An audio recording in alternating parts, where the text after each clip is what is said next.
हरे कृष्णा। तो आप सब भक्तों का आज के इस अध्ययन सत्र में हार्दिक स्वागत है और आज हम अध्याय 47 का भाग 3 पढ़ेंगे। तो आइए प्रारंभ करते हैं इस अध्ययन सत्र को इस प्रार्थना से।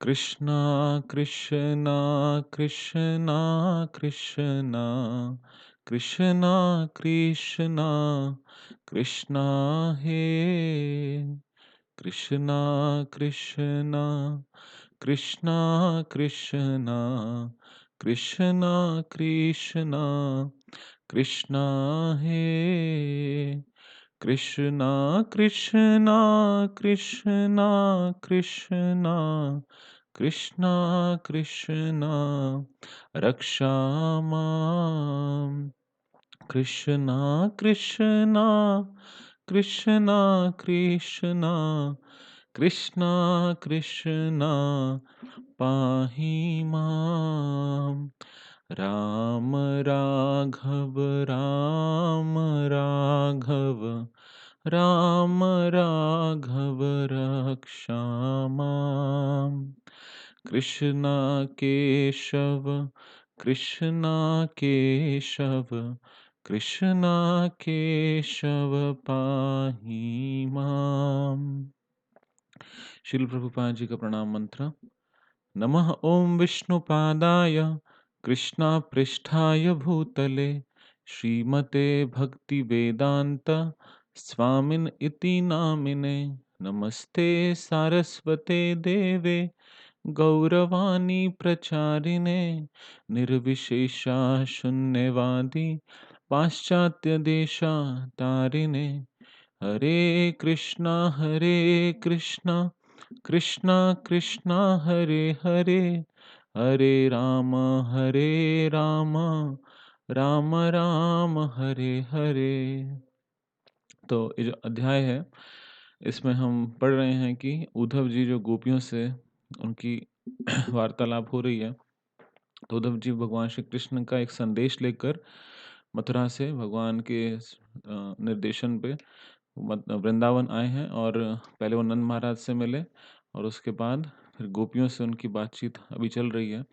तो कल के जो प्रसंग था उसमें हमने ऐसा पढ़ा था कि उद्धव जी को जब पूरा ये दृश्य देखा कि कैसे श्रीमती राधा रानी महाभाव के पूर्ण रूप से लक्षण उनके अंदर उत्पन्न हो रहे हैं और वो किस प्रकार से वार्तालाप कर रही हैं एक भंवरे से, जिसको वो समझ रही हैं कि वो कृष्ण का एक दूत है।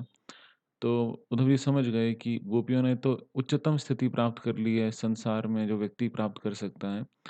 तो फिर उन्होंने वो संदेश पढ़ के सुनाना शुरू किया कि कैसे भगवान श्री कृष्ण जो हैं वो गोपियों से कभी पृथक नहीं हैं, कभी उनसे दूर नहीं हैं।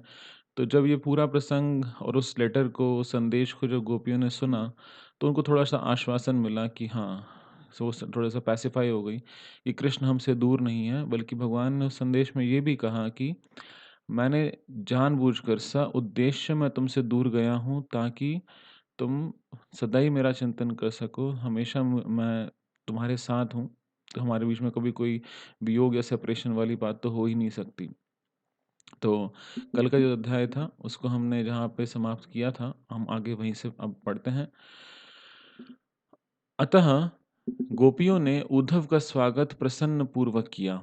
वे इस प्रकार कहने लगी, हमने सुना है कि यदुवंश के लिए कष्ट के स्रोत कंस का अब वध कर दिया गया है। यह हमारे लिए सुखद समाचार है। अतएव हमें आशा है कि श्री कृष्ण की संगति में यदुवंशी अत्यंत प्रसन्न हैं, क्योंकि वे अपने भक्तों की सभी इच्छाओं को पूर्ण कर सकते हैं। प्रिय उद्धव जी, कृपया हमें यह बताइए कि मथुरा की कुलीन तथा सुसंस्कृत युवतियों के मध्य रहते हुए श्री कृष्ण कभी हमारे विषय में सोचते हैं अथवा नहीं?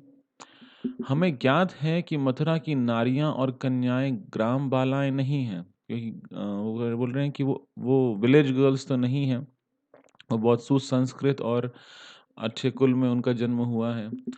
वे चतुर और सुंदर हैं। वे उनके लज्जापूर्ण और स्मित युक्त दृष्टि निक्षेप और अन्य स्त्रियोचित लक्षण श्री कृष्ण को अत्यंत मुदित करते होंगे। तो अभी उनको एक तरह का इनसिक्योरिटी है माइंड में कि क्योंकि कृष्ण मथुरा चले गए हैं तो वहाँ की जो हाई क्लास लेडीज़ और जो वहाँ की लड़कियाँ हैं, भगवान उनसे आकर्षित हो गए होंगे और हमको भूल गए होंगे। हमें भली-भाँति ज्ञात है कि श्री कृष्ण को सुंदर नारियों का व्यवहार सदैव प्रिय है। अतः ऐसा प्रतीत होता है कि वे मथुरा की नारियों के मोह-पाश में बद्ध हो गए हैं। प्रिय उद्धव जी, कृपया आप हमें बताइए कि दूसरी नारियों के मध्य रहते हुए श्री कृष्ण को कभी हमारा स्मरण भी होता है? दूसरी गोपी ने पूछा, क्या कुमुदनी पुष्पों और चांदनी से युक्त उस रात्रि का उन्हें स्मरण होता है, जब वृंदावन अत्यधिक सुंदर हो गया था? श्री कृष्ण हमारे साथ नृत्य कर रहे थे और वातावरण में घुंघरुओं की झनकार गूंज रही थी। तब हमने अत्यंत सुखद वार्तालाप किया था। तो ये रासलीला की जो पूरा डिस्क्रिप्शन है या प्रसंग है उसके बारे में एक गोपी बोल रही हैं कि क्या उनको वो जो मतलब पूरा एपिसोड है क्या वो उनको याद है जिस उस समय पे पूरा वृंदावन इतना सुंदर हो गया था और साथ ही पूरे वातावरण में घुंघरुओं की आवाज़, गोपियों की जो घुंघरुओं की आवाज़ वो पूरा गूंज रहा था और उस दिन भगवान के साथ उन्होंने बैठ के बहुत तसल्ली से बात किया था। तो ऐसा हमने पढ़ा था पिछले चैप्टर में, पिछले रासलीला वाले चैप्टर में। क्या उन्हें उस विशेष रात्रि का स्मरण है? हमें उस रात्रि का स्मरण होता है, तो हम वियोग का अनुभव करती हैं और लगता है जैसे हमारे शरीर जल रहे हों।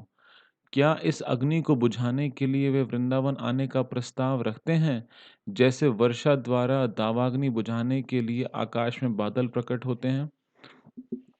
तो दावाग्नि का मतलब होता है एक फॉरेस्ट फायर यानी कि जंगल में लगने वाली आग।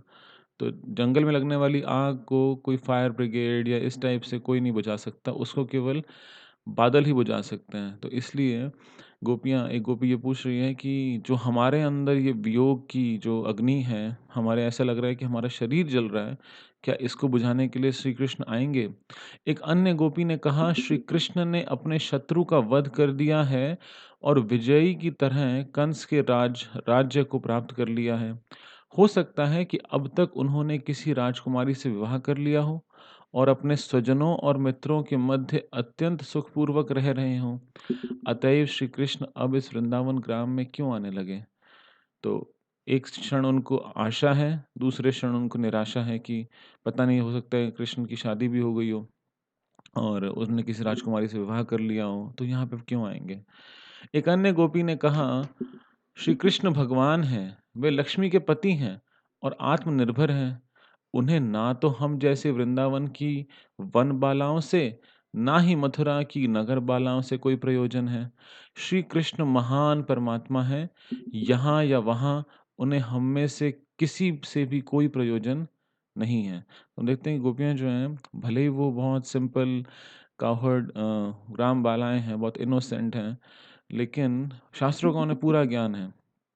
और बीच-बीच में हम देखते हैं कि उनकी जो डिस्कशंस हो रहे हैं उद्धव जी के साथ, तो बिल्कुल क्लियर है कि उनको शास्त्रों का ज्ञान बहुत बहुत निपुण है वो। भले ही वो रहती गाँव में हैं और एक बहुत ज़्यादा ऐसा नहीं कह सकते कि बहुत उन्होंने पढ़ाई-लिखाई की है, लेकिन उनको फिर भी शास्त्रों का ज्ञान बहुत निपुण है उसमें।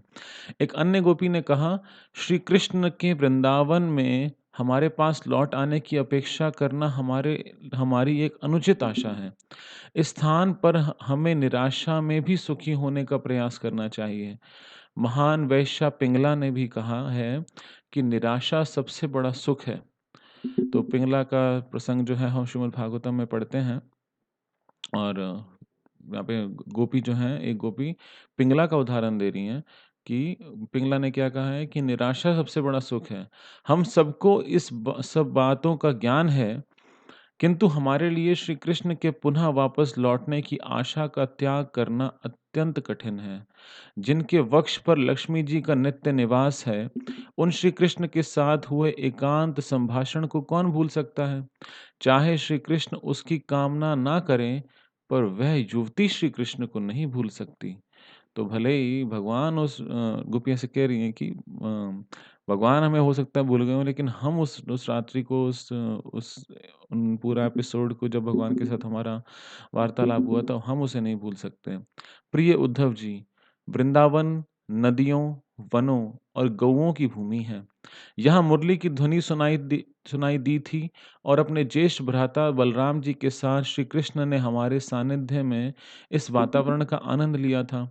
अतएव वृंदावन का वातावरण हमें निरंतर श्री कृष्ण व बलराम जी का स्मरण कराता रहता है। यानी कि वृंदावन का जो एटमॉस्फेयर है वो इतना सुंदर है और क्योंकि भगवान श्री कृष्ण यहाँ पर गोचारण करते थे, यहाँ पर बंशी बजाते थे, तो जैसे हम इस वातावरण को हम देखते हैं तो क्या होता है, हमें कृष्ण और बलराम की याद आती है।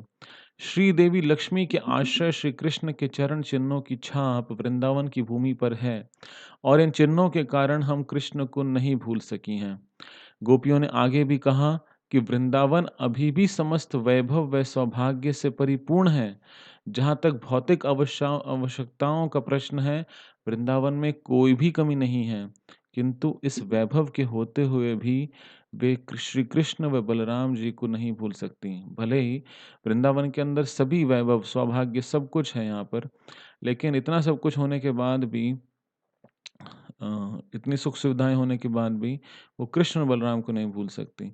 तो वास्तविकता में एक भक्त का जो जीवन या उसका जो आइडियोलॉजी है वो क्या है कि उसको केवल कृष्ण चाहिए और उसके अलावा उसकी कोई इसके प्रकार अलावा और कोई इच्छा नहीं है। अन्य अभिलाषिता शून्यम। तो वो और कोई उसकी इच्छा नहीं है, उसे केवल एक ही इच्छा है कि उसे श्री कृष्ण की सेवा प्राप्त हो।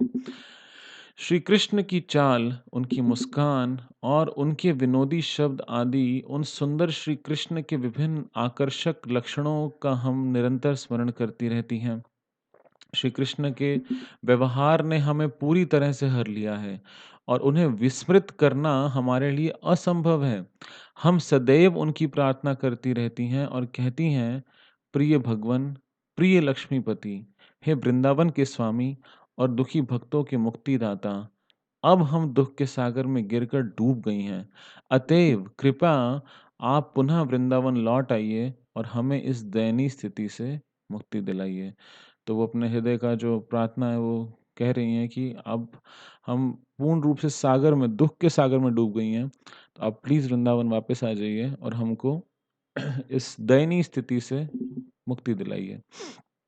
उद्धव जी ने श्री कृष्ण के विरह में गोपियों की दिव्य असामान्य दशा का सूक्ष्मता से अध्ययन किया। तो अब उद्धव जी बहुत ध्यान से सुन रहे हैं कि गोपियाँ जो हैं, उनकी जो ये एब्नॉर्मल कंडीशन है, प्रभुपाद जी लिखते हैं, असामान्य दशा को बहुत ध्यान से ऑब्ज़र्व कर रहे हैं और एनालिसिस कर रहे हैं। और उन्होंने उनके साथ श्री कृष्ण की सभी लीलाओं का बारंबार गान करना ही श्रेयस्कर समझा। भौतिकवादी व्यक्ति भौतिक दुखों की ज्वाला में सदैव दग्ध रहते हैं। गोपियां भी श्री कृष्ण के विरह के कारण एक दिव्य ज्वाला में जल रही थीं, किंतु गोपियों को व्याकुल करने वाली ज्वाला भौतिक जगत की अग्नि से भिन्न है। तो हम सुबह-सुबह गाते भी हैं, संसार दावानल लीढ़ा लोका। तो ये जो संसार है वो कैसा है, एक दावानल के समान है, एक अग्नि जैसे फॉरेस्ट में या जंगल में लगी हुई आग के समान है। और जो गुरु हैं वो उसके ऊपर क्या करते हैं, त्राणाय त्राणाकारुण्य घना घनात्वम। तो जैसे बादल आके उस जलती हुई अग्नि को बुझा देता है, उसी प्रकार से जो भौतिकवादी व्यक्ति, जो हम भौतिक जगत में रहते हैं, तो हम भौतिक दुखों की ज्वाला से जलते हैं। 3 ताप जिसे हम कहते हैं, आदि भौतिक, आदि दैविक, आदि आत्मिक क्लेश। तो लेकिन गोपियाँ भी एक आग में जल रही हैं, लेकिन वो कैसी हैं? वो एक दिव्य ज्वाला है, वो विरह की ज्वाला है जो भगवान श्री कृष्ण से वो अनुभव कर रही हैं। किंतु गोपियों की ये जो व्याकुल करने वाली ज्वाला भौतिक जगत की अग्नि से भिन्न है। गोपियाँ श्री कृष्ण के संग की सतत कामना करती थीं, जबकि भौतिकवादी व्यक्ति भौतिक सुखों की लाभ की इच्छा करते हैं। तो हमा भौतिक संसार में जो व्यक्ति जिस चीज़ से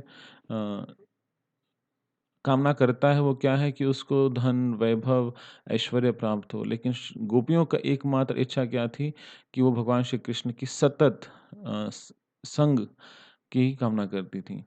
श्री विश्वनाथ चक्रवर्ती ठाकुर ने कहा है कि जब ग्वाल बालों ने आंखें बंद कर रखी थीं, तब श्री कृष्ण ने प्रज्वलित दावानल से पल भर में उनकी रक्षा की थी। उद्धव जी ने गोपियों को परामर्श दिया कि उसी भांति यदि वे नेत्र बंद करके श्री कृष्ण की उनके साथ शुरू से ही की गई लीलाओं का ध्यान करें, तो विरह अग्नि से उनकी रक्षा हो सकेगी। अब उद्धव जी ने उनको क्या परामर्श दिया कि आप एक काम करो, जैसे जो ग्वाल-बाल थे, जब दावानल हमने पढ़ा था, फॉरेस्ट फायर हुआ था, तो भगवान ने अपने सारे मित्रों को कहा था कि आप आँखें बंद कर लो, और वो पल भर में उसको उन्होंने सक कर लिया था, उसको ख़त्म मतलब अपने अंदर समा लिया था, उनकी रक्षा की थी। तो उसी प्रकार से इस अग्नि से, जो विरह की अग्नि है, तो उससे क्या होगा, गोपियाँ उस विरह अग्नि से तब उससे उनकी रक्षा हो सकेगी कब? जब वो नेत्र बंद करके भगवान श्री कृष्ण की शुरू से उनके साथ जो भी लीलाएँ हुई उसका स्मरण करें। बिल्कुल उसी प्रकार से जैसे अर्जुन कुरुक्षेत्र के युद्ध के भगवान के डिसअपीयर होने के बाद बहुत परेशान हो गए थे। लेकिन फिर बाद में जब उन्होंने उसी गीता के संदेश को फिर रिमेंबर किया, तो उनको बिल्कुल ऐसा लगा कि वो भगवान के संग में हैं। तो आगे पढ़ते हैं। उद्धवकृत वर्णनों को सुनकर गोपियां बाह्य रूप से श्री कृष्ण की सभी लीलाओं की कल्पना कर सकती थीं और अंतःकरण से वे उन लीलाओं का स्मरण कर सकती थीं। उद्धव के निर्देशों से गोपियों को समझ में आ गया कि श्री कृष्ण उनसे वियुक्त नहीं थे। जिस प्रकार वे श्री कृष्ण का सतत चिंतन कर रही थी, वैसे ही मथुरा में रहते हुए श्री कृष्ण भी निरंतर उनके विषय में चिंतन कर रहे थे। तो इसलिए श्री भगवान श्री कृष्ण ने एक एक्सपर्ट व्यक्ति को भेजा कि ये उनको जाके एक्चुअली में हेल्प कर सकते हैं। तो उद्धव जी ने उनको निर्देश दिए, उनको समझाया कि कैसे वो कर सकती हैं।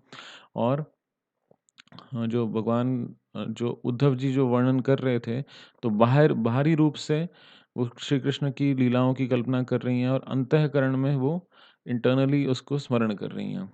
तो इसलिए भगवान श्री कृष्ण ने एक एक्सपर्ट व्यक्ति को भेजा कि आप जाके उनको थोड़ा-सा हेल्प करिए। उद्धव जी के निर्देशों और संदेशों ने गोपियों को तत्काल मृत्यु से बचा लिया और गोपियों ने उद्धव जी के अनुग्रह को स्वीकार किया। उद्धव जी ने गोपियों के उपदेशक गुरु के समान कार्य किया और उसके बदले गोपियों ने उनकी वैसी ही उपासना की जैसे वे श्री कृष्ण की उपासना करती। तो एक तरह से उद्धव जी उनके लिए एक उपदेशक गुरु के समान है। तो उन्होंने उनकी फिर सेवा की या उपासना की जैसे श्री कृष्ण की वे करती। और प्रामाणिक धर्म ग्रंथों में कहा गया है कि गुरु श्री भगवान के अत्यंत अंतरंग सेवक होते हैं, अतएव उनकी उपासना श्री भगवान के स्तर पर की जानी चाहिए। साक्षात हरित्वेन समस्त शास्त्रे उक्तस्तथा या यत एव शद भी, कि जो गुरु हैं वो कैसे हैं, साक्षात हरि के समान हैं। और एक कौन कहते हैं, उक्तस्तथा समस्त शास्त्रे, समस्त शास्त्रों में कहा गया है कि जो हम इस मंगला आरती में गाते हैं कि जो गुरु हैं उनका आदर या उनका सम्मान बिल्कुल कृष्ण के समान, जैसे कृष्ण के स्तर पर या श्री भगवान के स्तर पर हमें करना चाहिए। आचार्य इस बात को स्वीकार करते हैं कि गुरु श्री कृष्ण का बाह्य विस्तार है। यह ज्ञान होते ही श्री कृष्ण उनके साथ हैं। गोपियों को दिव्य दाह की स्थिति से मुक्ति मिल गई। आंतरिक रूप से वे श्री कृष्ण के संग का अपने अंतःकरण में चिंतन करती थीं और बाह्य रूप से उद्धव जी ने उन्हें निर्णायक निर्देश देकर श्री कृष्ण को समझने में उनकी सहायता की। तो यहाँ पर अ, उद्धव जी एक तरह से एक बहुत इम्पोर्टेंट रोल प्ले कर रहे हैं, उनको सांत्वना दे रहे हैं कि कैसे वो अपनी इस विरह की अग्नि को शांत कर सकते हैं और इस बात का आश्वासन दे रहे हैं कि भगवान श्री कृष्ण उनके साथ ही हैं। शास्त्रों में श्री भगवान को अधोक्षज कहा गया है। तो यहाँ पे भगवान को अधोक्षज कहा गया है, जिसका अर्थ है कि वे इंद्रियातीत हैं, उन्हें भौतिक इंद्रियों की सहायता से देखना असंभव है। यद्यपि वे इंद्रियातीत हैं, यानी इंद्रियों के परे हैं, भौतिक इंद्रियों के परे हैं, फिर भी वे सबके हृदय में उपस्थित हैं। साथ ही साथ वे ब्रह्मा के सर्वव्यापी पक्ष के द्वारा सर्वत्र उपस्थित हैं। परम सत्य के 3 पक्ष हैं, श्री भगवान, अंतर्यामी परमात्मा और सर्वव्यापक ब्रह्म। सॉरी मैंने गलत बोला। ये ब्रह्मा नहीं है, ये ब्रह्म है। तो जो एब्सोल्यूट ट्रुथ है या भगवान जो परम भगवान है, परम सत्य हैं, वो उनके 3 पक्ष हैं या फिर कहना चाहिए कि जैसे हम इंग्लिश में प्रभुपाद जी बताते हैं, the supreme personality of Godhead, all pervade, then अंत सबके हृदय में रहने वाले परमात्मा और जो सब सब जगह व्यापक ब्रह्म, भगवान का जैसे ब्रह्म तेज है। तो श्रीमद् भागवत में गोपियों की उद्धव जी से भेंट करते समय जिस दशा का वर्णन किया गया है, उसका अध्ययन करने मात्र से परम सत्य के उपयुक्त तीनों पक्षों को समझा जा सकता है। श्रीनिवास आचार्य ने कहा है कि षड गोस्वामी सदैव गोपियों के कार्यकलाप के चिंतन में मग्न रहते थे। श्री चैतन्य महाप्रभु ने भी गोपियों द्वारा श्री भगवान की उपासना की विधि का सर्वश्रेष्ठ विधि के रूप में अनुमोदन किया है। श्रील सुखदेव गोस्वामी ने भी कहा है कि गोपियों के श्री कृष्ण से व्यवहार के विषय में उचित स्रोत्र से सुनने वाला व्यक्ति भक्ति की सर्वोच्च स्थिति को प्राप्त करता है। तो प्रभुपाद जी अलग-अलग एग्जाम्पल्स दे रहे हैं, श्रीनिवास आचार्य जी का, चैतन्य महाप्रभु जी का और सुखदेव गोस्वामी जी का, कि जो गोपियों की स्थिति है वो सबसे उच्चतम है। जो व्यक्ति पूर्ववर्ती आचार्यों द्वारा दिए गए निर्देशों का पालन करता है, वह भौतिक सुख की वासना को त्यागने में समर्थ होकर भक्ति की पराकाष्ठा पर पहुँच जाता है। तो कितनी इम्पोर्टेंट बात यहाँ पे श्रील प्रभुपाद जी बता रहे हैं कि हम सब स्ट्रगल कर रहे हैं अपने जीवन में अनर्थों के साथ, तो भौतिक सुख यानी वासना या लस्ट जिसे कहते हैं, प्रभुपाद जी इंग्लिश में लस्ट लिखते हैं इसे। तो कैसे इन सब चीज़ों को कोई व्यक्ति इससे त्याग प्राप्त कर सकता है? पूर्ववर्ती आचार्यों द्वारा दिए गए निर्देशों का पालन करता है और ऐसा व्यक्ति क्या करेगा? वो भौतिक सुखों की वासना को त्यागने में समर्थ होकर भक्ति की सबसे टॉप मोस्ट लेवल है, पराकाष्ठा पे पहुँच जाता है। तो यही हम प्रॉपर जी हमको बहुत सिंपल सा निर्देशन दे रहे हैं कि आपको जो प्रोसेस बताया गया है, अगर आप उसको मतलब ऑनेस्टली पालन करेंगे, तो हम भक्ति की पराकाष्ठा पे पहुँच सकते हैं। बहुत बार ऐसा होता है कि लोग को पूरा विश्वास ही नहीं होता है इस बात पे कि हम सच में भगवान के धाम जा सकते हैं। बट प्रॉपर जी यहाँ पे बिल्कुल डंके की चोट पे बोल रहे हैं कि अगर आप निर्देशों का पालन करेंगे, तो आप इस लस्ट से मुक्त होकर काम वासना ये सब भौतिक सुख की काम वासनाओं से मुक्त होकर कहाँ पहुँच सकते हैं? भक्ति की पराकाष्ठा तक पहुँच सकते हैं। सभी गोपियों को उद्धव जी के उपदेशों से सांत्वना प्राप्त हुई और उन्होंने उद्धव जी से कुछ दिन और वृंदावन में निवास करने की विनती की। उद्धव जी उनके प्रस्ताव से सहमत हो गए और ना केवल कुछ दिन अपितु कुछ माह के लिए वहाँ रुक गए। उद्धव जी सदैव गोपियों को श्री कृष्ण के दिव्य संदेश तथा उनकी लीलाओं के चिंतन में मग्न रखते थे।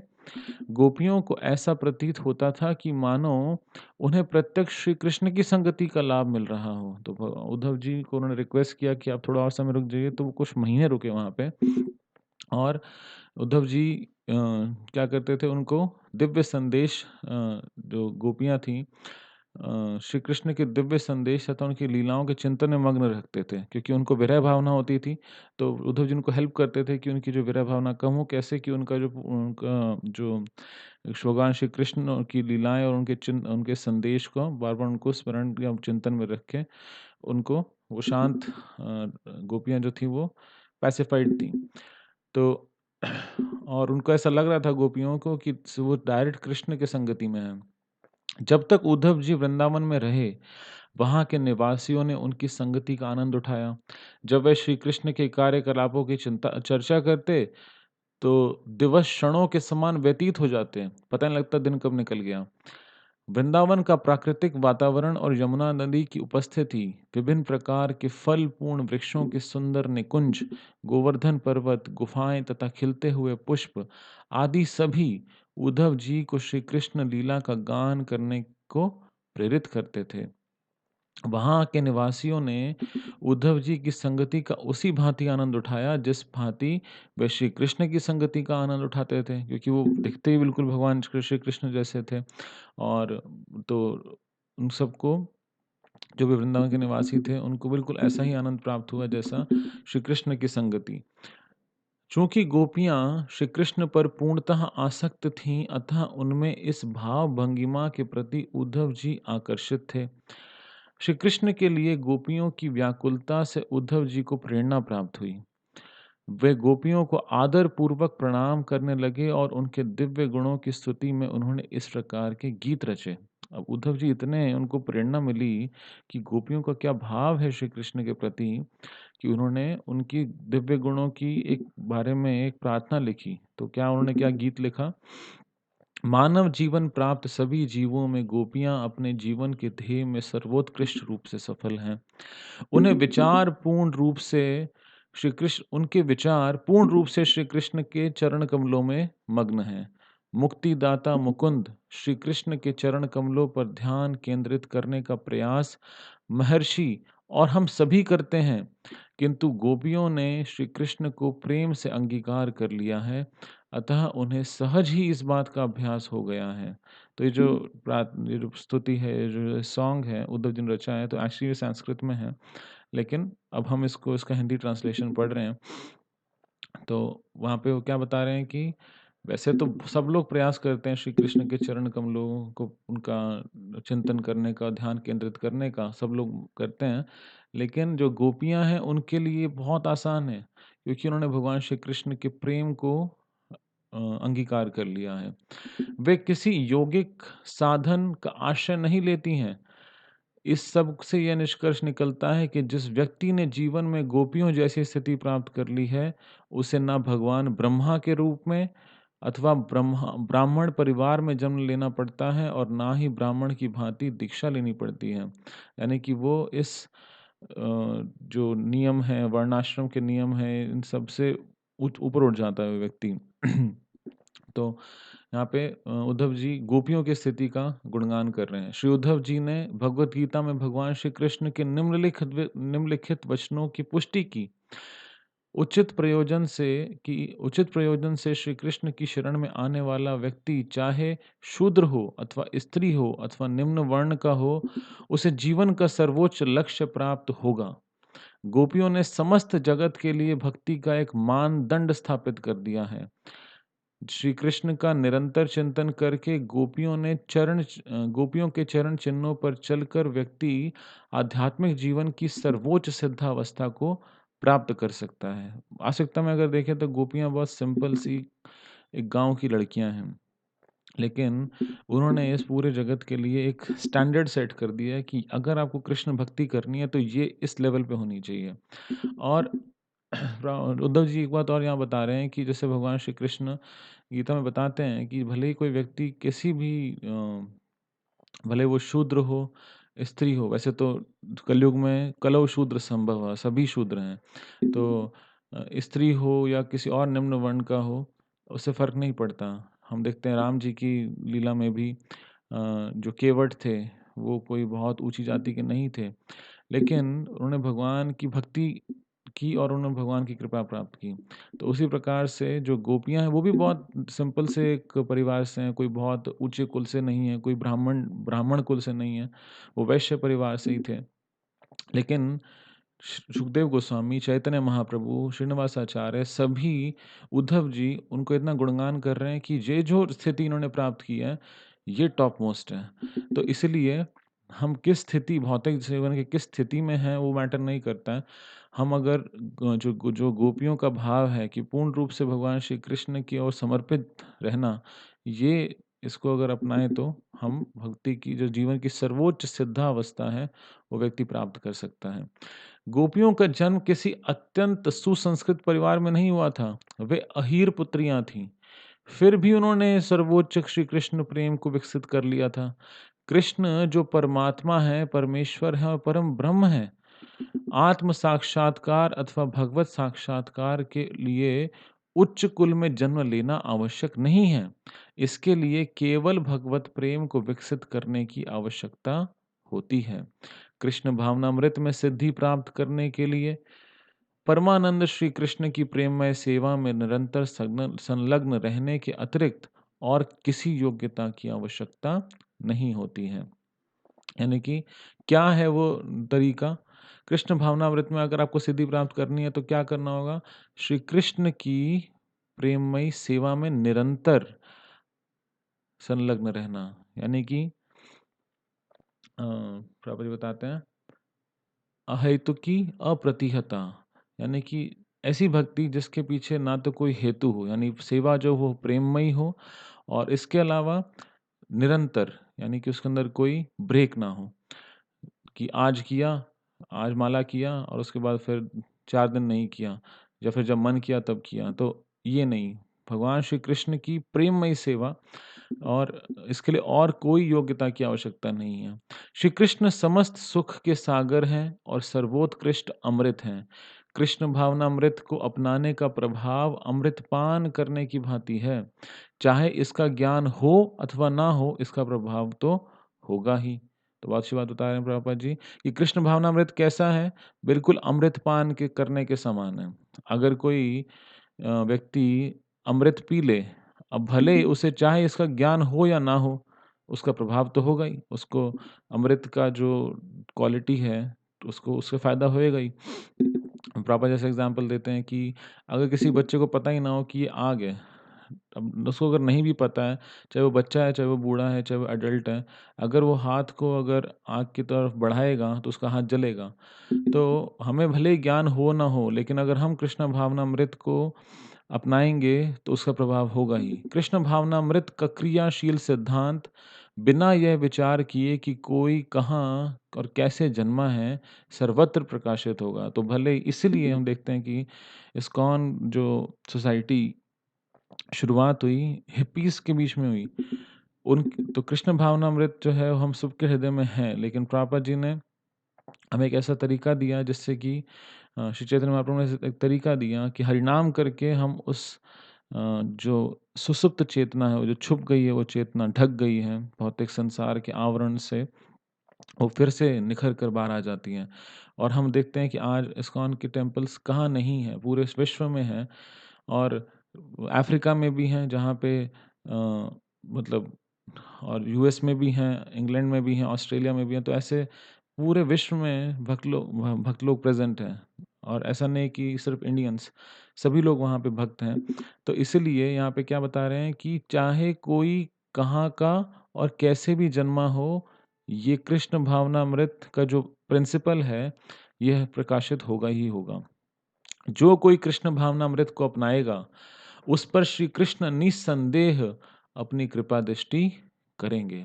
उद्धव ने आगे कहा, अहीरों के कुल में जन्म लेने पर गोपियों को श्री कृष्ण की जो परम कृपा प्राप्त हुई है, वह स्वयं लक्ष्मी जी को भी प्राप्त नहीं हुई है। निसंदेह उन स्त्रियों को भी नहीं प्राप्त हुई जिनके शरीर से कमल जैसी सुगंध निकलती है। तो ये किसकी बात कर रहे हैं? जो अ, पहले तो कह रहे हैं कि जो गोपियों को प्राप्त हुआ है, ये जो, वो लक्ष्मी जी को भी प्राप्त नहीं हुई है ऐसी कृपा। और इसके अलावा वो ये भी कह रहे हैं कि ऐसी स्त्री को भी प्राप्त नहीं हुई है, कौन-सी? जो स्वर्ग में रहती हैं। उन स्त्रियों को जिनके शरीर से कमल जैसी सुगंध निकलती है। तो गोपियाँ इतनी भाग्यवती हैं कि रासलीला के समय श्री कृष्ण ने स्वयं अपनी भुजाओं से उनका आलिंगन किया।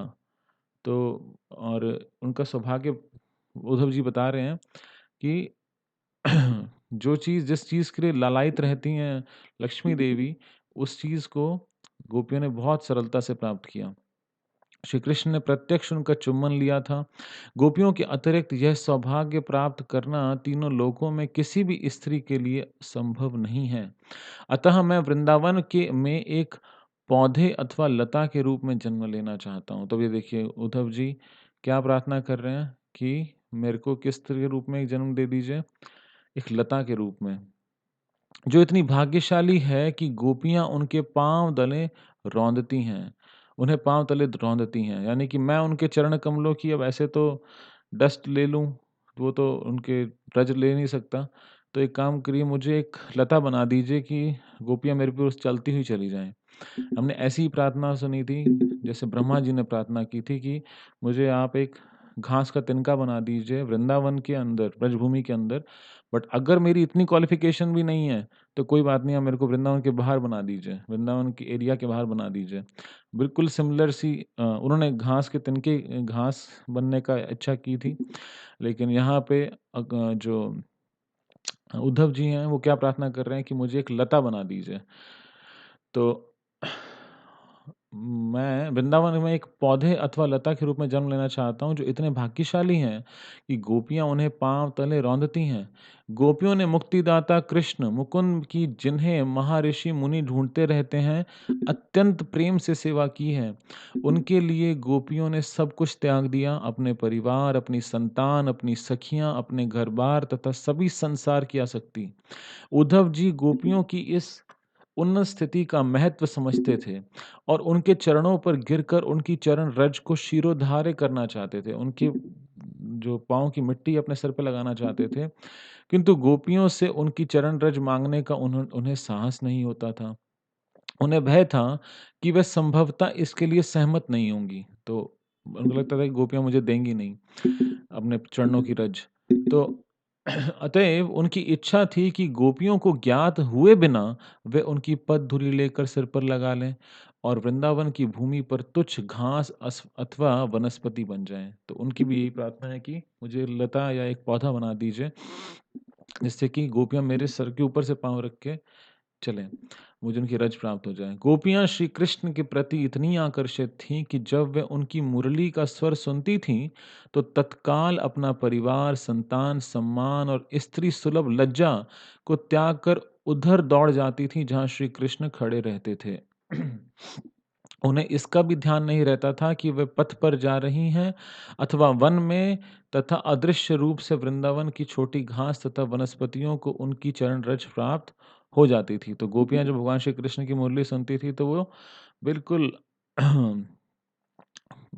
एक्सटेसी में, भाव में भगवान की ओर जाती थी। उनको फिर इस चीज़ का अंदाज़ा नहीं रहता था कि वो रोड पे चल रही हैं या किसी प्लांट पे चल रही हैं। तो इस तरह से उद्धव जी सोच रहे हैं कि इस प्रकार ही मेरे को कृपा मिल जाएगी, उनके चरणों की रज मिल जाएगी। उद्धव जी को साहस नहीं होता था कि वे गोपियों की चरण रज को इस जीवन में सिर पर लगाएँ। अतः उन्होंने अगले जन्म में वृंदावन में घास अथवा वनस्पति बनने की कामना की। तब उन्हें गोपियों की चरण धूलि लेने का अवसर मिल सकेगा। उद्धव जी गोपियों के असाधारण सौभाग्य की सराहना करते थे, जिन्होंने श्री कृष्ण के पद कमलों को अपने उन्नत और सुंदर स्तनों पर स्थापित करके स्वयं को सभी प्रकार के भौतिक दूषणों और चिंताओं से मुक्त कर लिया था। श्री कृष्ण के चरण कमलों की उपासना न केवल लक्ष्मी जी करती हैं, अपितु ब्रह्मा, शिव आदि उच्च कोटि के देवता भी उनकी वंदना करते हैं, और जिनके पदार विंदों का उन महान योगी भी अंतःकरण में ध्यान करते हैं। इस प्रकार उद्धव जी ने प्रार्थना की कि वे उन गोपियों के चरण कमल की धूल से निरंतर सम्मानित हो सकें, जिनके द्वारा श्री कृष्ण की दिव्य लीलाओं का गान तीनों लोकों में प्रसिद्ध हो चुका है। तो उद्धव जी ऐसी गोपियों की धूल लेना चाहते हैं, उनके चरणों की, जिन्होंने भगवान श्री कृष्ण के जो दिव्य लीलाएँ हैं, उनका गान पूरे तीनों लोकों में है। ऐसे लोगों की वो, ऐसे भक्तों की वो रज़ लेना चाहते हैं। वृंदावन में कुछ दिन रहने के उपरांत उद्धव जी ने श्री कृष्ण के पास लौटने की इच्छा व्यक्त की और नंद महाराज तथा यशोदा जी से जाने की अनुमति माँगी। गोपियों से विदा लेने के लिए उन्होंने उनसे भी भेंट की और उनकी भी अनुमति लेने के पश्चात मथुरा जाने के लिए वे अपने रथ पर सवार हो गए।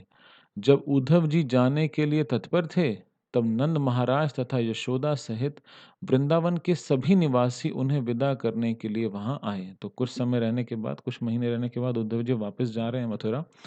तो सब उनको सी ऑफ करने के लिए आए कि वो जा रहे हैं, विदा करने के लिए आए, और उन्हें वृंदावन की अनेक प्रकार की मूल्यवान वस्तुएं उपहार स्वरूप दी।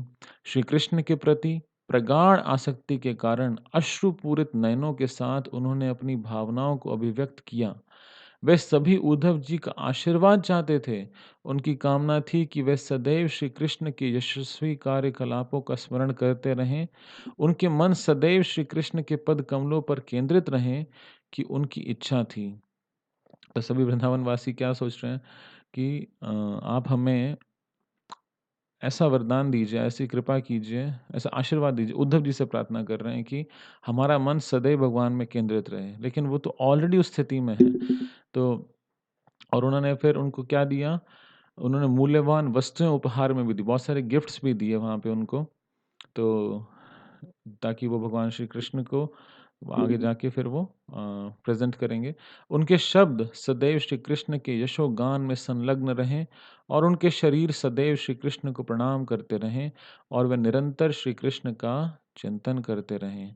वृंदावन वासियों की यह प्रार्थना सर्वोत्कृष्ट प्रकार का आत्म साक्षात्कार है। इसकी विधि अत्यंत सरल है। मन सतत श्री कृष्ण के चरणार विंदों में केंद्रित रहे। किसी अन्य विषय पर गए बिना निरंतर श्री कृष्ण की विषय में ही चर्चा करे और शरीर निरंतर श्री कृष्ण की सेवा में संलग्न रहे। तो क्या प्रभुपाद जी विधि बता रहे हैं? ये जो वृंदावन वासियों की जो प्रार्थना है कि हमारा पूरा चिंतन श्री कृष्ण पर केंद्रित रहे। तो प्रभुपाद जी इसकी विधि बता रहे हैं क्या?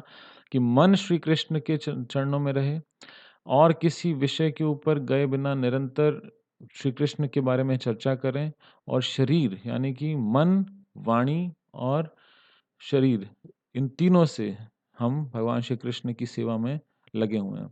विशेष रूप से इस मानव जीवन में व्यक्ति को अपना जीवन, साधन, वचन और बुद्धि सभी को भगवान की सेवा में लगा देना चाहिए। इस प्रकार के कार्य ही मानव को सिद्धि के सर्वोच्च स्तर तक ले जा सकते हैं। सभी अधिकारियों का यही निर्णय है।